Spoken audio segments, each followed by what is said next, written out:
Bismillahirrahmanirrahim. Assalamualaikum warahmatullahi wabarakatuh.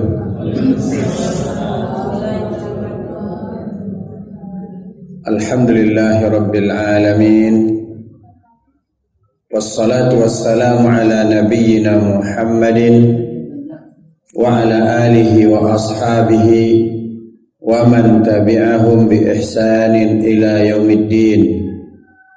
Ashhadu an la ilaha illallah wahdahu la syarika lah wa ashhadu anna Muhammadan abduhu wa rasuluhu la nabiyya ba'dah.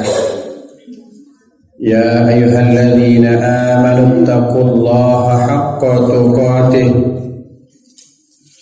wa la tamutunna illa wa antum muslimun. Jamaah yang dimuliakan Allah, kajian kita malam ini perdana setelah Ramadan. Kita beri judul Merawat Ketakwaan Selesai Ramadan. Tujuan pelaksanaan ibadah puasa sebagaimana firman Allah Subhanahu wa taala dalam surah Al-Baqarah ayat 183. A'udzubillahi minasyaitonir rajim. Ya ayyuhalladzina amanu kutiba 'alaikumus shiyam kama kutiba 'alal ladzina min qablikum la'allakum tattaqun. Wahai orang-orang yang beriman, diwajibkan kepada kalian berpuasa sebagaimana Allah wajibkan kepada orang-orang sebelum kalian supaya kalian bertakwa. Allah sediakan 1 bulan untuk mendidik kita menjadi hamba-hamba yang bertakwa. Tujuan pelaksanaan ibadah agar seorang atau setiap muslim menjadi seorang yang bertakwa dengan sesungguhnya. Setiap mukadimah yang dibaca oleh khatib atau para penceramah, mereka membacakan firman Allah, ittaqullaha haqqa tuqatih. Bertakwalah kepada Allah dengan sebenar-benar takwa. Mudah-mudahan kita yang hadir di sini dan juga masyarakat muslim yang melaksanakan ibadah puasa meraih predikat takwa. Bagaimana kita dididik di dalam bulan Ramadan meninggalkan hal-hal yang dilarang, bahkan hal-hal yang dihalalkan. Makan dan minum halal buat kita sepanjang masa. Akan tetapi ketika pelaksanaan ibadah puasa di siang hari kita bisa meninggalkan yang halal karena kepatuhan kepada Allah. Untuk menyegarkan kembali ingatan kita, saya sebut sekilas definisi takwa. Ada 2 orang ulama Islam, ulama besar yang mendefinisikan takwa. Yang pertama Ali ibn Abi Thalib. Di samping seorang sahabat Nabi, tentu juga beliau adalah ulama besar, seorang yang alim, karena beliau mendapat didikan langsung dari Rasulullah sallallahu alaihi wasallam. Beliau dikhabarkan oleh Rasulullah termasuk salah satu dari 10 orang yang dijamin masuk surga, dan beliau adalah menantu Rasulullah sallallahu alaihi wasallam. Beliau adalah yang pertama kali memeluk Islam dari kalangan pemuda. Beliau mendefinisikan takwa adalah at-taqwa hiya al-khaufu minal jalil. Takut kepada Allah yang Maha Agung.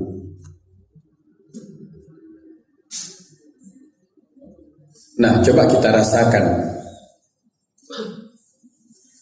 Coba kita raba perasaan kita masing-masing.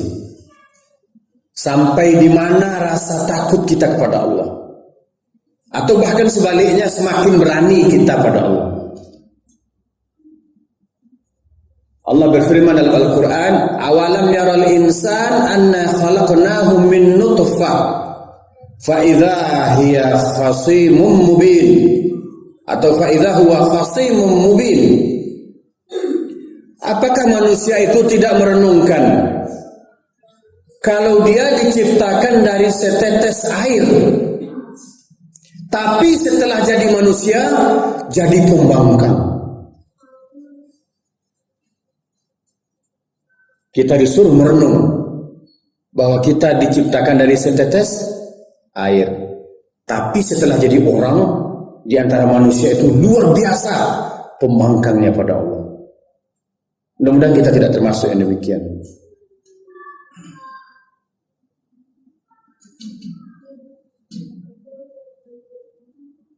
Takwa, takut pada Allah yang Maha Agung. Allah Maha Besar, Allah Maha Kuat, Allah Maha Pengasih, Maha Penyayang. Tapi juga Allah Syadidul Iqab, Maha berat pembalasannya. Syadidul Azab, sangat pedih azabnya. Umat terdahulu sudah banyak yang durhaka, tapi Allah musnahkan. Kaum LGBT telah Allah musnahkan, disebut dengan kaum Sodom. Umatnya Nabi Lut, Allah balikkan dunia ini, yang atasnya ke bawah, bawahnya ke atas. Allah timpakan batu-batu itu kepada kepala mereka, mati mereka semuanya. Umat terdahulu sudah Allah hancurkan kaum Sodom itu. Itu bukan legenda, itu bukan cerita-cerita bohong. Para arkeolog sudah menemukan lokasi di mana negeri itu ditenggelamkan oleh Allah. Umat Nabi Saleh menghina-hina hukum Allah. Nabi Saleh mengatakan, hadhihi naqatullah dharuha ta'kul wa la tamussuha bisu'in. Ini unta betina, tanda kebesaran Allah. Jangan engkau ganggu ya, biarkan dia makan, jangan engkau ganggu. Tapi umat Nabi Saleh fa'aqarun naqah, bukan lagi mengganggu, tapi disembelihnya unta itu. Kemudian berkata, fa'tina bima ta'iduna in kunta minal mursalin. Suruh datangkan oleh Tuhanmu itu bencana kalau betul kamu itu salah seorang utusannya. Fa'akhadathumur rajfatu fa'asbahu fi darihim jathimin. Allah datangkan gempa besar kepada mereka. Jadilah mereka mayat-mayat yang bergelimpangan di dalam rumahnya, nggak bisa menyelamatkan diri. Tentu umat Nabi Saleh disuruh pergi dulu oleh Allah. Umat-umat yang bertakwa disuruh menyingkir dulu. Jadi umat manusia yang pembangkang, yang tidak merasa takut pada Allah, bahkan berani pada Allah, suatu waktu akan Allah musnahkan. Ali bin Abi Thalib mengatakan takwa adalah takut pada Allah. Al-khawfu minal jalil wal amalu bitanzil. Kata Ali, takwa itu beramal sesuai dengan syariat, sesuai dengan perintah dalam Al-Quran, sesuai dengan contoh yang dicontohkan oleh Rasul sallallahu alaihi wasallam. Ada kita dapatkan berita Nabi Muhammad puasanya 24 jam. Tidak ada berbuka, ada sahur, bahkan sunnah Nabi menyegerakan berbuka.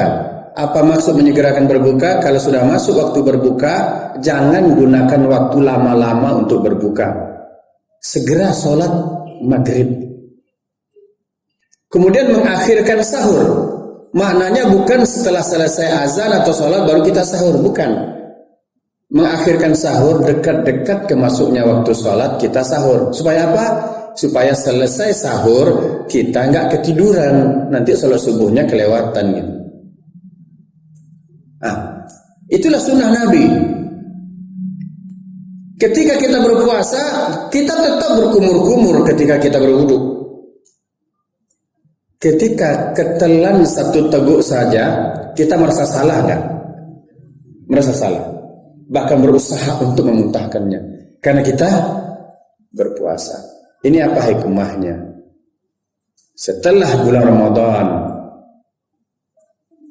kita tetap menjaga kehalalan apa yang kita masukkan ke dalam perut kita dan perut keluarga kita. Jemaah yang dimuliakan Allah, begitu menyesalnya kita, padahal kan tertelan, bukan ditelan. Beda ya. Ditelan disengaja, ketelan ketika kumur-kumur ketelan. Tapi kita tetap berusaha untuk memuntahkannya. Jadi bagaimana kita merawat ketakwaan setelah Ramadan? Kita berusaha mencari yang halal, mengkonsumsi yang halal, memberi nafkah yang halal untuk orang-orang yang berada dalam tanggungan kita. Takwa beribadah kepada Allah sesuai dengan syariat Allah. Kita ikuti cara Nabi dalam berpuasa. Selesai kita melaksanakan puasa, di bulan-bulan yang lain juga kita beribadah kepada Allah sesuai dengan yang Allah syariatkan, dan tata cara pelaksanaannya dicontohkan oleh Rasulullah sallallahu alaihi wasallam. Jadi jamaah yang dimuliakan Allah, ketika kita berpegang teguh dengan sunnah Nabi, karena itulah yang dikatakan takwa, kata Ali bin Abi Thalib, kita sebetulnya sedang memersatukan umat, bukan memecah belah umat. Kemudian takwa, kata Ali, wal qana'atu bil qalil, merasa cukup dengan yang sedikit. Maksudnya walaupun sedikit tetap bersyukur. Rezeki itu sedikit cukup, banyak habis. Nah, makanya kata Nabi, laisal ghina min kathratil mal, wa innamal ghina ghinan nafs.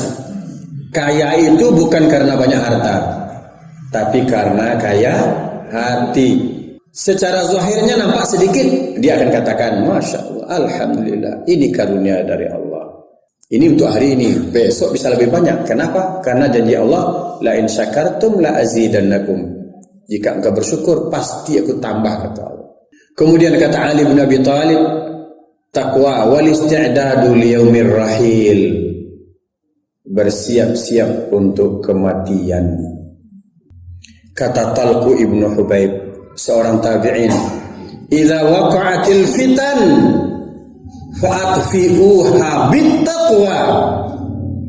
Jika fitnah-fitnah dan bencana itu sudah terjadi, maka padamkan dengan ketakwaan. Qalu wa ma taqwa? Sahabat-sahabat beliau bertanya kepada beliau, kalau begitu takwa itu apa? Beliau berkata, at-taqwa hiya an ta'mal bi ta'atillah ala nurin minallah raja'a rahmatullah. Takwa adalah engkau lakukan amal soleh kepada Allah berdasarkan cahaya, artinya berdasarkan syariat Allah, karena engkau mengharapkan rahmat Allah. Jadi kita melakukan ketaatan kepada Allah berdasarkan syariat untuk mendapatkan rahmat. Kenapa Talqu ibnu Hubaib mendefinisikan takwa, melakukan ketaatan kepada Allah berdasarkan syariat Allah, karena ingin mendapatkan rahmat Allah. Tahu tidak apa rahmat Allah paling besar? Kita dimasukkan ke dalam surga. Nabi mengatakan seseorang tidak akan masuk surga karena amalnya. Oh, kalau begitu engkau juga begitu, termasuk aku, kata Rasulullah. Illa ayataghammadani Allah birahmatin. Kecuali Allah liputi aku dengan rahmatnya, maka aku akan masuk surga. Tapi mana mungkin kita dapat rahmat Allah kalau kita tidak taat. Takwa, kata Talqu ibnu Hubaib, melakukan ketaatan kepada Allah berdasarkan syariat Allah karena ingin mendapatkan rahmat dari Allah. Jadi kita sholat, kita taat itu memang ingin dapat balasan. Tapi setan membisikkan kepada sebagian manusia, sholat selaja naruh-naruh sesuatu. Betul tidak? Pernah nggak kita dengar kayak gitu? Kemudian Talqu ibnu Hubaib melanjutkan definisi takwa. Wa antatruka ma'asillah ala nurin minallah makhafata azaballah, atau makhafata azabillah. Engkau meninggalkan maksiat kepada Allah juga berdasarkan syariat. Sesuatu yang dikatakan maksiat bila dilarang oleh syariat. Engkau tinggalkan sesuatu yang dilarang oleh syariat karena engkau takut akan azab Allah. Jadi takwa melakukan ketaatan karena harap rahmat Allah. Takwa meninggalkan maksiat karena takut azab Allah. Bagaimana kita merawat ketakwaan selesai Ramadan? Kita semakin giat beribadah, memang kita tunduk patuh pada Allah untuk mendapatkan rahmat Allah. Memang kita meninggalkan maksiat karena kita takut azab Allah. Jangan putar-putar lagi di musala nyanyi ilahi lastu lil firdausi ahla wala aqwa 'ala naril jahimi. Ya Allah, aku enggak layak masuk surga, tapi enggak sanggup pula masuk neraka. Terus maunya apa? Padahal Allah mengajarkan doa, Rabbana atina fid dunya hasanah wa fil akhirati hasanah wa qina adzabannar. Memang disuruh, ya Allah, beri aku kebahagiaan hidup dunia dan kebahagiaan hidup di akhirat. Kebahagiaan hidup di akhirat masuk surga dan jauhkan aku dari api neraka. Jamaah yang dimuliakan Allah. Kalau kita simpulkan bagaimana cara merawat ketakwaan selesai Ramadan, yang pertama sudah kita singgung tadi, berusaha semaksimal mungkin untuk mencari nafkah yang halal dan memberikan nafkah halal itu untuk diri sendiri dan keluarga. Karena kita dilatih untuk patuh dalam meninggalkan makanan yang halal sekalipun di bulan puasa, di bulan Ramadan. Kemudian yang kedua, karena syaitan pernah terbelenggu selama sebulan, kalau dia udah lepas, tentu dia leluasa lagi. Bagaimana salah satu cara untuk menjaga agar kita tidak leluasa diganggu oleh syaitan? Kata Nabi, asy-syaitan ma'al wahid wa huwa minal itsnaini ab'ad. Syaitan itu leluasa mengganggu yang suka sendiri, suka menyendiri. Kalau 2 orang dia lebih jauh, 3 orang, 4 orang, terus kalau kita banyak dia lebih jauh. Maka di antara cara merawat ketakwaan selesai Ramadan, kita selalu berada di dalam jamaah, berkumpul-kumpul seperti ini di dalam rumah Allah, membahas kitabullah, berzikir, beribadah pada Allah. Jangan tercerai-berai. Jangan menyendiri, bikin sendiri musalla sendiri di puncak bukit gitu. Itu leluasa dia mengganggu gitu. Kita sholat berjamaah pahalanya besar. Kemudian yang ketiga, menjaga lisan, jaga lidah kita. Di bulan puasa dikatakan oleh Nabi, ya, kalau ada orang mengajak bertengkar itu pakai mulut, bukan? Pakai mulut. Katakan padanya, inni shaim, aku puasa. Sebentar aja cuman aku puasa. Diajak berkunjung, jangan, aku puasa. Itu jawabannya. Jangan dijanjikan nantilah selesai berbuka. Karena malamnya ada qiyam, mendirikan Ramadan gitu. Saya bacakan terakhir hadis Nabi SAW. Ittaqillaha haitsu ma kunta wa atbi'is sayyi'atal hasanata tamhuha wa khaliqin nasa bi khuluqin hasan. Rawahu Tirmidzi. Nabi bersabda, bertakwalah kepada Allah dimanapun engkau berada. Keluar dari masjid, masuk rumah, tidur, besok pagi pergi kerja, pergi ke kantor, tetap menjadi seorang bertakwa. Kemudian jika melakukan kesalahan, cepat-cepat sadar, astagfirullah, langsung astagfirullah, cepat perbaiki kesalahan itu. Wa khaliqin nasa bi khuluqin hasan. Kemudian kata Nabi, bergaullah dengan manusia dengan akhlak yang baik. Di bulan puasa kita ditanamkan kepekaan sosial yang tinggi. Bawalah itu keluar Ramadan. Kita bersahabat dengan orang lain, bermanis muka, bukan bermanis-manis muka yang dibuat-buat, tapi Masya Allah dengan sesama muslim, nampak wajah yang ceria, cerah. Nak gadang sebab tamari awak, jelek saudara awak. Diucapkan salam, melengongnya ke kanan atau ke kiri. Bergaulah dengan manusia dengan pergaulan yang baik. Kata Nabi, kita disuruh istiqomah, dan kamu pasti tidak bisa selalu istiqomah, kata Nabi. Artinya apa? Sekali-sekali pasti akan terjerumus ke dalam kesalahan. Maka ketika terjerumus ke dalam kesalahan, cepat-cepat kembali ke jalan yang benar. Semoga kita semua bisa menjaga ketakwaan yang sudah kita pupuk di bulan Ramadan, sehingga setiap anak bangsa kaum muslimin benar-benar mendapatkan predikat orang bertakwa, sehingga negeri ini semakin lebih baik karena dihuni atau bahkan diurus oleh orang-orang yang bertakwa, sehingga keberkahan menurut janji Allah untuk sebuah negeri yang bertakwa rakyatnya Allah turunkan dari langit, Allah munculkan dari perut bumi, sehingga jadilah suatu negeri menjadi baldatun thayyibatun wa rabbun ghafur. Cepat atau lambat, siapa saja yang membangkang pada Allah, pasti Allah musnahkan dengan caranya sendiri. 10, 20, 30 tahun membangun sebuah bangunan hebat, hanya hitungan detik Allah guncang dengan gempa dahsyat, hancur semuanya. Fa'tabiru ya ulil absar la'alakum tuflihun. Subhanakallahumma wa bihamdika asyhadu an la ilaha illa anta astaghfiruka wa atubu ilaik. Walhamdulillahirabbil alamin. Wassalamu alaikum warahmatullahi wabarakatuh.